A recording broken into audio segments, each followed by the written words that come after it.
My husband has something you don't. Can you guess? It's money. Money is a man's status symbol, you poor thing. After years, I attended a reunion where a beautiful classmate, who always looked down on me, said this. While I was reminiscing about reuniting with friends, her comment was a real dampener. Indeed, during my school days, I wasn't blessed with wealth and life was tough. That's why I believe I understand the importance of money in life more than most. However, I learned what truly matters at my current company. A man approached me and said in an energetic voice, "Hi, Ryan. The company you run is doing great." You can easily imagine the look on my classmate's face upon hearing this. For me, it became an unforgettable memory. Yes, I had a hidden identity that my classmates didn't know about. My name is Ryan Anderson. I work at the flagship factory of an eyeglass manufacturer. The work at the factory is mostly mundane and repetitive, but I enjoyed watching glasses come together through each process. I take great pride in being responsible for one of those processes. This is because I have a strong attachment to this eyeglass manufacturer. The glasses I still wear from this manufacturer aren't ordinary. They are known as color correction glasses, designed for those who have difficulty seeing colors from birth. Ryan, try these glasses on. Don't worry, go on. It's okay. As a child, my parents gifted me my first pair of color correction glasses.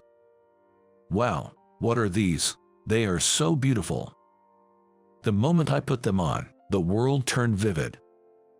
I'll never forget the shock of seeing the world change so dramatically. Having always felt different because I saw the world differently, I dreamed of making such wonderful glasses and helping others like me. Yet, there was someone who mocked my current job. Ryan, are you still working at the factory?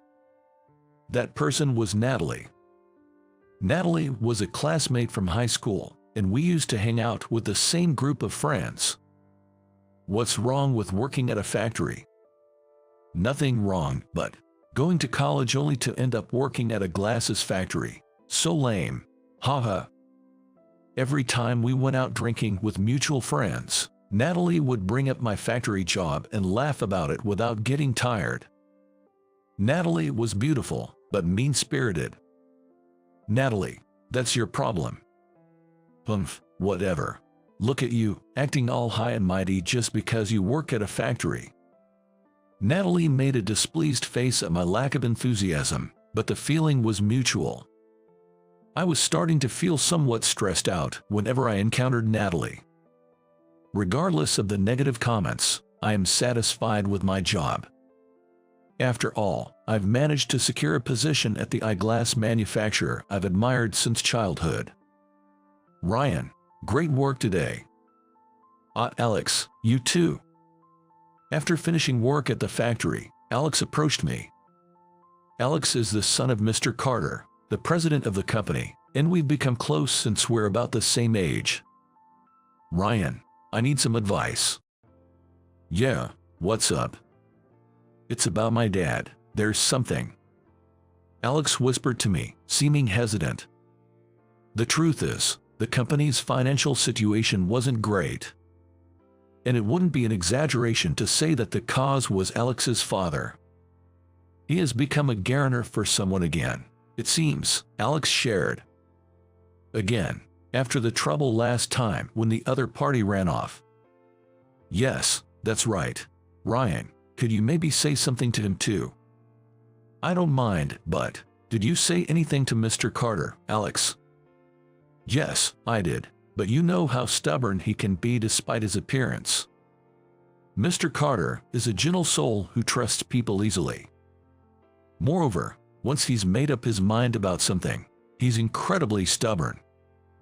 This trait has led him to be duped by fraudulent schemes multiple times and become a guarantor for people he barely knows. I doubt anything I say will change his mind. We may just have to make sure it doesn't turn into a bigger issue and provide support where we can. That might be the best approach. Watching Alex looking anxious throughout, I couldn't shake the feeling that something unpleasant was about to happen. It was on such a day that... Ryan. Alex, what's up? Can you come to the office with me right now? My dad wants to talk. All right. Alex, looking pale, broached the subject, and I nodded in agreement, responding curtly. I had a bad feeling about this. Mr. Carter, you wanted to see us. Hi, we're here as requested. With a lingering sense of unease, Alex and I entered the president's office. Ryan, thank you for coming, and you too, Alex. Please, both of you, take a seat. Mr. Carter greeted us warmly, but he looked terribly worn. I wanted to discuss something with you both before making it official. Mr. Carter, I understand why Alex is here, but me as well. Yes, I know how much Alex relies on you and how much you care about this company. Ryan, I want you to hear this too. Understood. With resolve, I waited for Mr. Carter's next words. The sound of Alex holding his breath could be heard beside me. First, I need to apologize to both of you. I'm truly, very sorry. Dad. Mr. Carter, what happened? Shocked by Mr. Carter's sudden apology, both Alex and I couldn't hide our turmoil. Mr. Carter continued in a strained voice. I've incurred a debt of $1.4 billion. Selling the business is impossible now. I've decided to declare bankruptcy for the company. I'm truly sorry. No way. Mr. Carter. In front of the disheartened Mr. Carter, Alex was at a loss for words too. Is this the end? Just as I thought that, words naturally escaped my lips. I'll buy it. Ryan. I'll buy the company, so please, don't proceed with the bankruptcy just yet. Ryan. Alex, you'll help too, right? Yes, of course. I'm sorry, both of you. Truly, I'm sorry. Thank you. In front of Mr. Carter, who repeated his apologies and gratitude through tears, I made a vow. I will turn this company around, no matter what. Taking over as president through acquisition, the first thing I initiated was a review of the business plan. Ryan, are you going to redo the business plan now? Yes, there's still a bit of leeway with the repayment period for the debt. Let's create a plan that reduces the debt while recovering the business. Understood. I gave Alex a role to support my tasks. However, running the company was tougher than I had anticipated. Ryan, a product similar to the new product idea we were considering has been launched by another company. What, really? Even when we tried to launch new products, rival companies got there first. We were too late. That color correction glasses idea was key to our new business plan. Recently, there have been more new companies in this industry. New products are coming out faster than before. It's tough when things don't go as planned. Days went by without progress. But Alex and I, both deeply attached to this company, were determined not to lose it and worked desperately every day. While we managed to secure salaries for our employees, the difficult financial situation persisted. During these challenging times, I saw a glimmer of hope. Ryan, I've completed the data collection you asked for. Thank you. I immediately reviewed the documents Alex handed me. As you instructed, I revisited the new product proposal. Good. This is much better than before. Are these costs accurate? I've estimated a bit generously, but it won't go higher than this. What do you think? Yes, just as I thought. If we can sell just 3 units per day in each store, we can definitely turn things around. This was a realization we had while working on the business plan together. Despite the worsening financial situation, our company was once among the top in domestic market share. Though significantly reduced, we still have over 100 stores nationwide. We may just make it if that's the case. Exactly. Now, let's focus on boosting sales in each store. Yes. Just as I thought we had found the right path, I was soon confronted with a harsh reality. Sitting in a cafe during a break, I sipped my coffee and sighed deeply. Sales is tough. I started to feel frustrated by my lack of sales skills. Despite embarking on enhancing sales efforts at stores nationwide, it wasn't going smoothly. That's not surprising, considering I had no experience in sales. Sales and management at the factory were completely different. The world of sales seemed entirely different from the society I had known until then. What should I do? As I sat there, stumped, a familiar face passed by. Emily. I called out without thinking. What? The woman in a suit turned around, surprised to see me. Could it be Ryan? It is you, Emily. I felt a hint of joy at this unexpected reunion. She was Emily, a classmate from my high school days. We had drifted apart after graduation, but back then, she was part of the group I hung out with. It's been so long. I never expected to run into you here. Really, it's been a while. Oh, can I sit here? Of course. Thank you. Emily smiled and took the seat in front of me. With her sophisticated makeup and sharp suit, Emily had become a completely mature woman, a far cry from her high school days. Ryan, are you on a break right now? Yeah, something like that. What about you, Emily? Me, well. Emily smiled ambiguously, looked around cautiously, and then whispered to me. I quit my job today. Really? Are you okay? Did something happen? Yeah, a few things. Emily shared her situation with me, seeming hesitant. To put it simply, I was about to be removed from sales. Emily, you were in sales. Yes, I love sales, and I'm proud to say it's my forte. I've been at the top of the sales charts recently, but there was a superior who didn't appreciate that. I see. Listening to Emily's story, I wondered if this could be a golden opportunity. Emily, this is sudden, but... What's up? I want you to come work at my company. What? Your company? Ryan, are you a business owner? Yeah, I am, but there are some circumstances. I explained to Emily how I came to run the company and the current situation we were in. What? So you bought a company that was in debt? That's right. And you're struggling with sales? It's embarrassing, really. No, it's not embarrassing at all.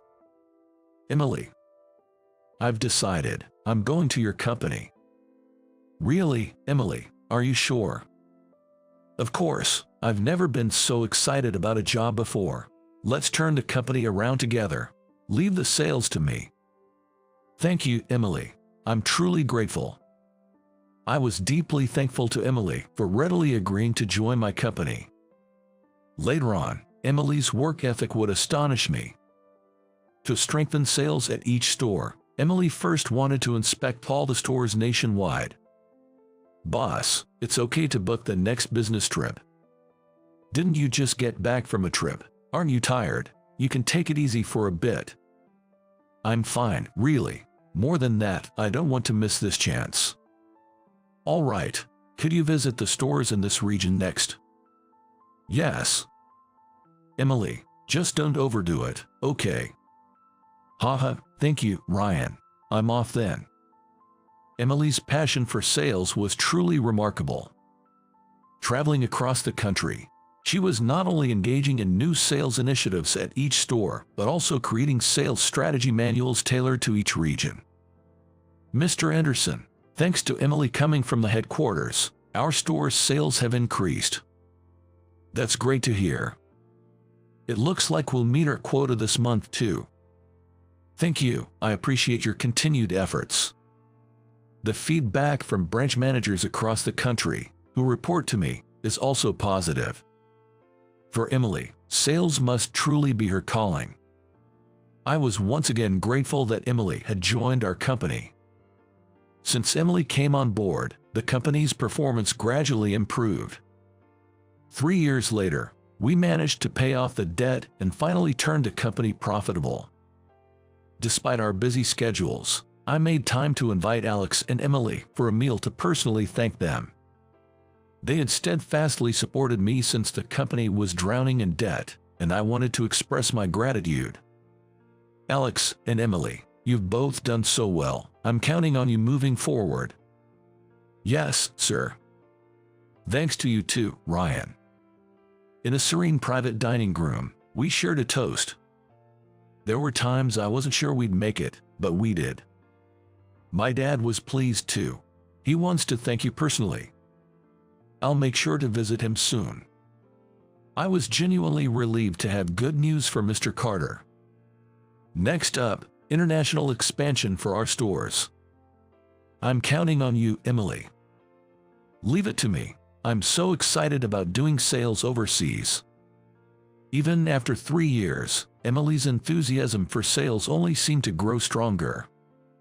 Thank you, both of you, truly. It's fair to say that the company's growth was largely due to Alex and Emily's efforts. I once again expressed my gratitude to both. As the company's performance stabilized, Alex shared some personal news. Ryan, do you have a moment? What's up? I'm a bit embarrassed to say this, but I recently got married. Congratulations. I didn't know you had a girlfriend, Alex. Yes, it was quite a whirlwind romance. Are you planning a wedding ceremony? We'll start planning slowly. My wife wants to make the ceremony perfect. I'm looking forward to it. Make sure to invite me. Yes, of course. Alex's joyful news warmed my heart. Until now, I had no idea Alex had a girlfriend, but I was determined to celebrate him grandly at the wedding ceremony. After hearing about Alex's good news, I received some pleasant news of my own. Ryan, did you get the reunion invitation? Yeah, it arrived yesterday. You're going, right, Emily? Of course. It's been years since we've all met. I can't wait. We received an invitation to our high school reunion. I've been all about work these past few years. It'll be nice to see everyone. We'll have to finish work early that day. Hold on, this doesn't happen often. Let's take the afternoon off. Really? Is it okay? Emily played along with my mischievous suggestion. How about a special bonus to buy a new dress? Awesome. Can you cover the salon too, boss? Sure thing. I was half joking. Are you sure? It's fine. You'll have occasions to wear the dress for work events. Consider it a gift from me. Ryan, thank you. I'm looking forward to the reunion. Although I ended up offering to cover Emily's preparation costs, seeing her happy made it worth it. I was happy to see my friends after such a long time. Emily and I were looking forward to the day of the reunion while adjusting our work schedules. On the day of the reunion, Emily and I finished our morning work early, got ready, and headed to the venue. Wow, quite a few people have gathered. Yeah. I glanced at Emily, who was looking around the venue nervously. Something wrong? No, nothing. Our eyes met directly, and I honestly felt my heart skip a beat.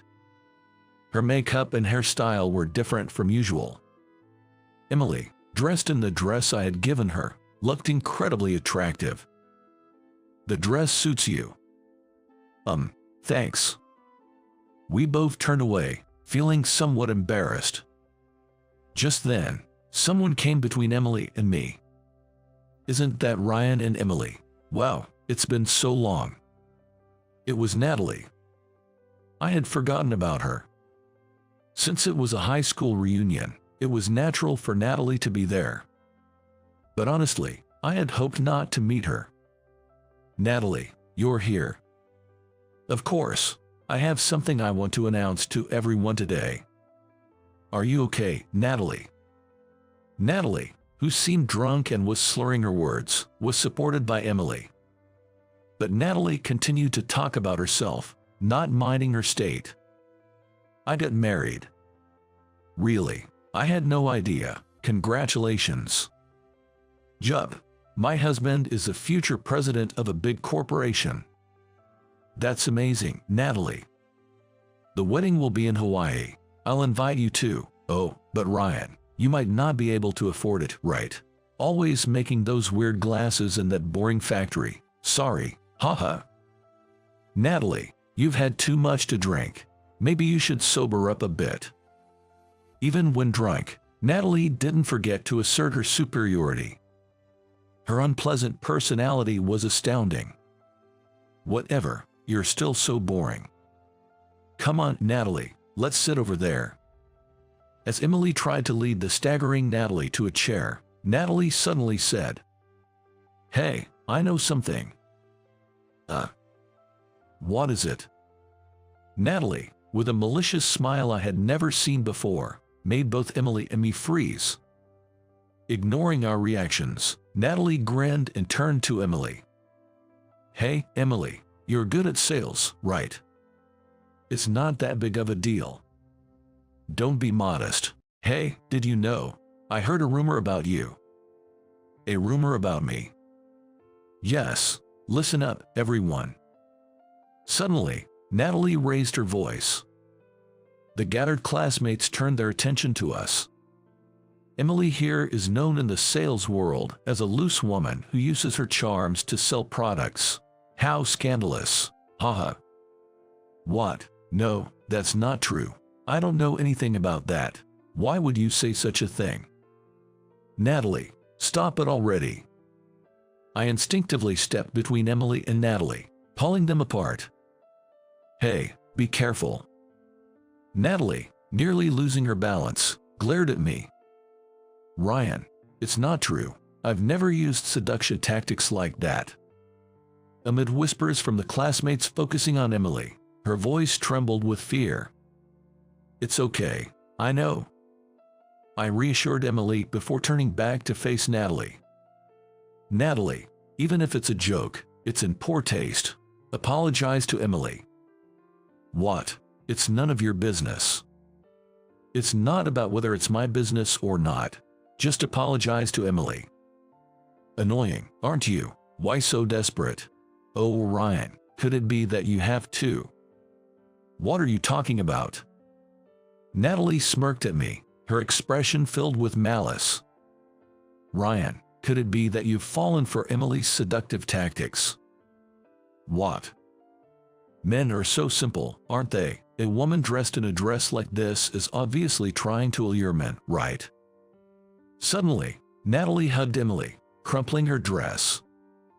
Stop, Natalie, stop it, please. Emily, just admit it already with that dress. How far were you planning to go with Ryan today?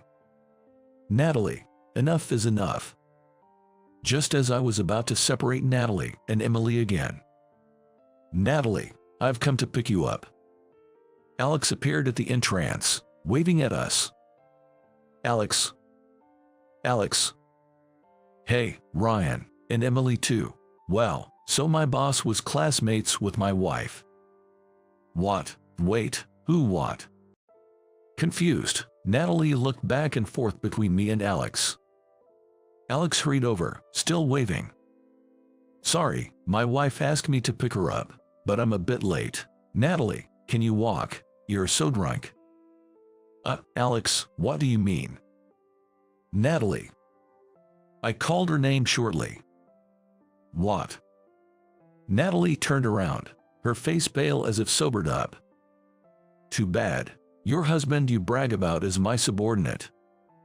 No way. It's true. Want to see a business card? Oh, and show her yours too, Emily. Oh, okay. Emily and I handed our business cards to Natalie. No, this can't be happening. Natalie, trembling, stared intently at the business cards.